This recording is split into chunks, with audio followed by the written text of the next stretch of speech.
Existe meditação judaica? Isso tem alguma coisa a ver com Kabbalah? Então vamos lá. Primeiro, uma pequena definição de o que é meditação.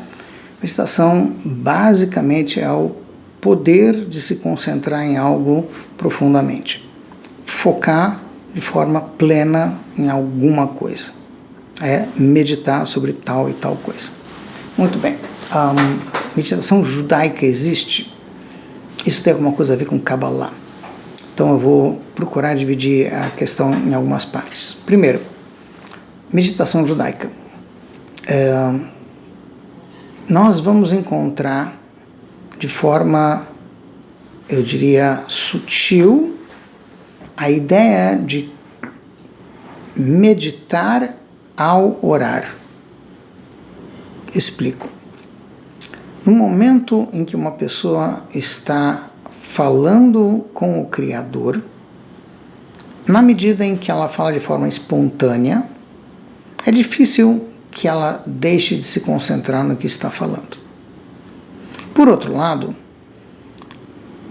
é possível que ela tenha um encontro com o Criador que seja uma experiência muito mais profunda, na medida em que ela não apenas pede, como ela simplesmente foca no Criador, ou foca em alguma coisa que a coloca em conexão direta com o Criador.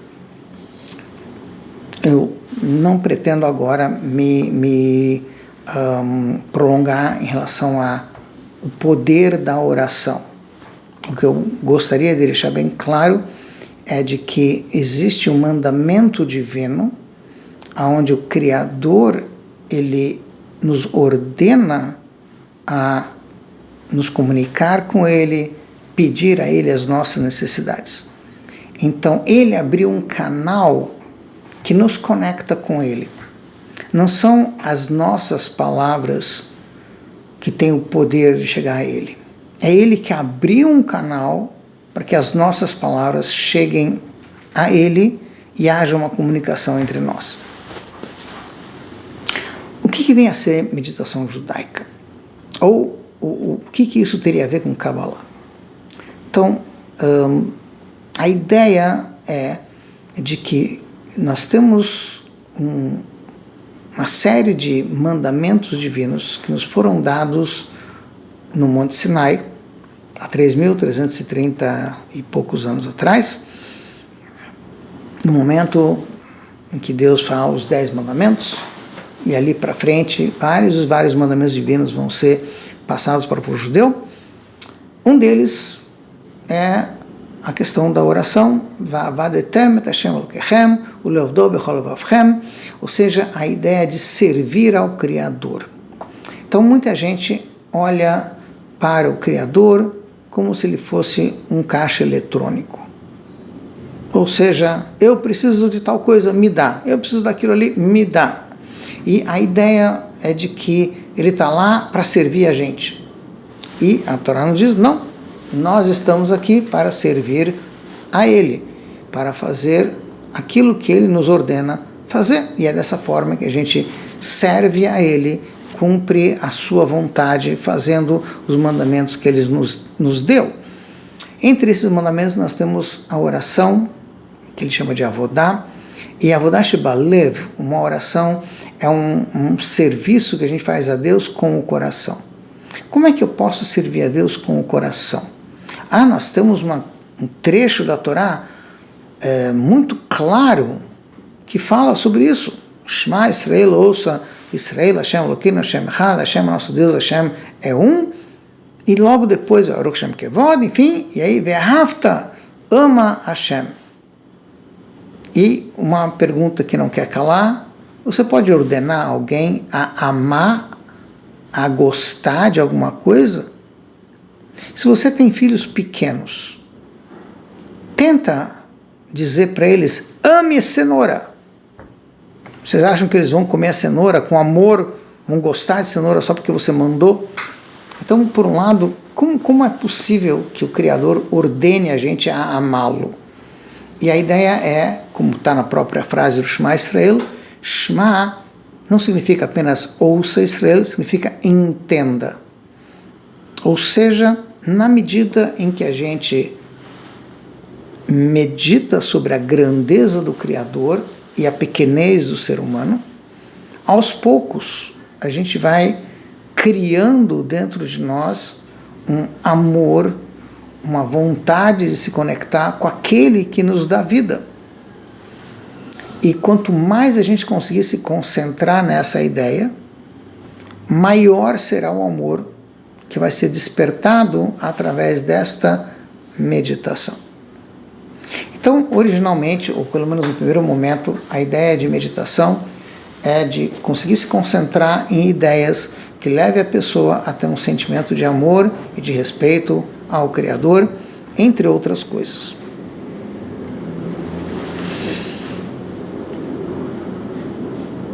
Ao mesmo tempo, nós vamos encontrar um grupo de pessoas em vários lugares, vários trechos do Tanakh, da Torá, dos profetas, que são chamados de Bnei HaNevi'im, os filhos dos profetas. E se fala de 400, de 150, é muito filho para muito profeta, onde a expressão Bnei HaNevi'im não está se referindo a filhos biológicos, e sim a aspirantes, aqueles que querem se tornar profetas.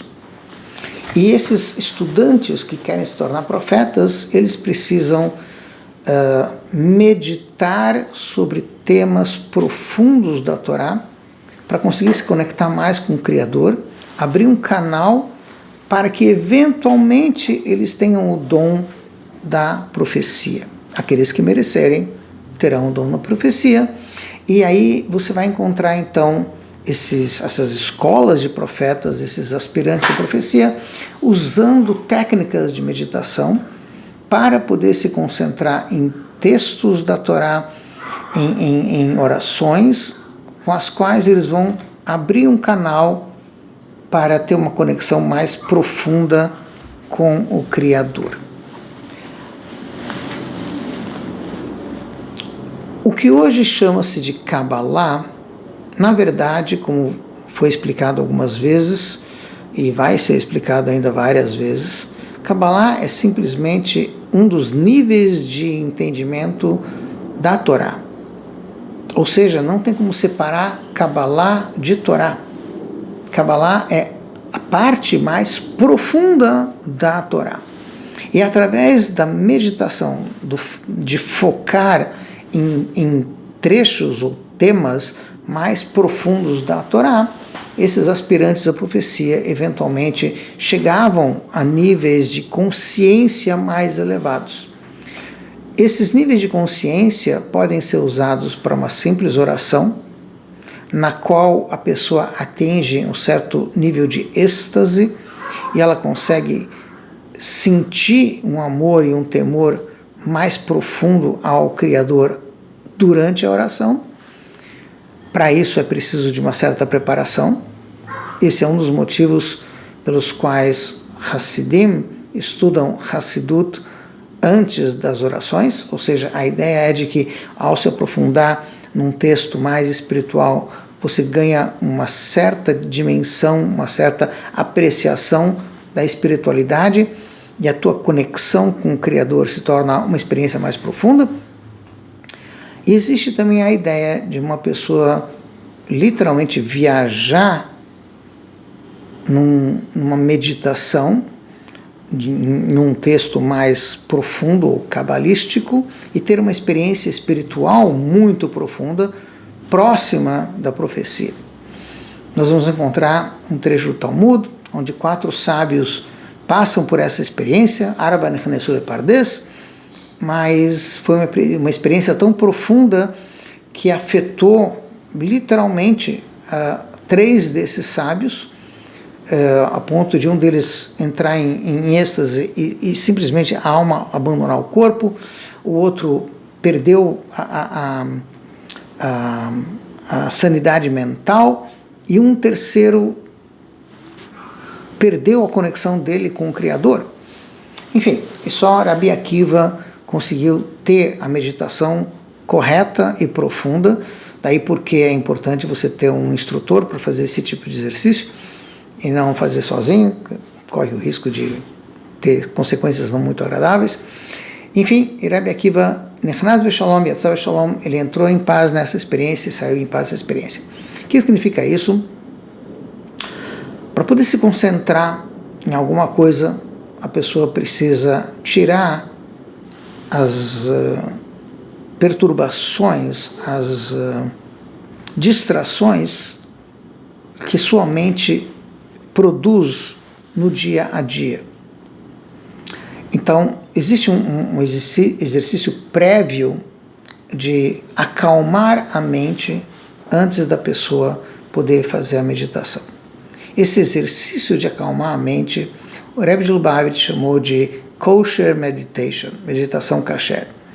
E ele sugeriu que profissionais de saúde mental se dedicassem a trabalhar com essa terapia para pessoas que sofrem de ansiedade poderem reconquistar a sua paz interior e não terem que apelar para meditação transcendental, que tem elementos de idolatria, hindus, enfim, budistas talvez, envolvidos nessa meditação e que podem desviar a pessoa do Criador. Então, o Rebbe sugeriu, e hoje em dia já existem profissionais que fazem o que ele chama de kosher meditation, uma terapia para a pessoa poder voltar a ter paz de espírito. Isso se aplica basicamente a pessoas que sofrem de ansiedade num grau bastante elevado.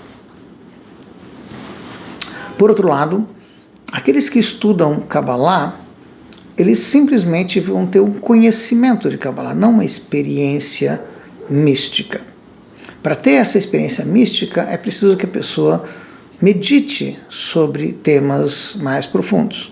Por isso, não se aconselha a fazer esse tipo de exercício sem ter um instrutor ao seu lado que saiba como se concentrar, o que é muito raro hoje em dia, e que sim lhe dê a oportunidade de, através de um estudo de algo mais profundo, a pessoa conseguir sentir essa experiência espiritual através da meditação. Isso seria chamado de meditação cabalística. Tá? Em alguns textos você vai encontrar que pessoas que tiveram a capacidade de meditar cabalisticamente também tiveram a oportunidade de conhecer níveis de consciência mais elevados e, num certo sentido, até mexer com o lado espiritual da realidade. O que, obviamente, só se aplica a pessoas que tiveram o devido treino e tiveram os instrutores adequados acompanhando esse tipo de experiência. O que a gente sugere é que a pessoa use o poder da meditação para se concentrar nas suas tefilot, nas suas orações, para poderem sentir a sua tefilá de forma mais profunda, e para poder fazer isso, o ideal, como consta nos livros de Hassidut, é a pessoa, antes da sua tefilá, fazer um ato de caridade, uma tzedakah, se purificar através do mikveh e estudar Hassidut, os trechos mais profundos da Torá. Tá bom? Se você gostou desse vídeo, dá um like, se inscreva, compartilhe esse vídeo e também participe do nosso grupo Imersão de Kabbalah, está no primeiro link aqui embaixo. Muito obrigado, tchau, tchau.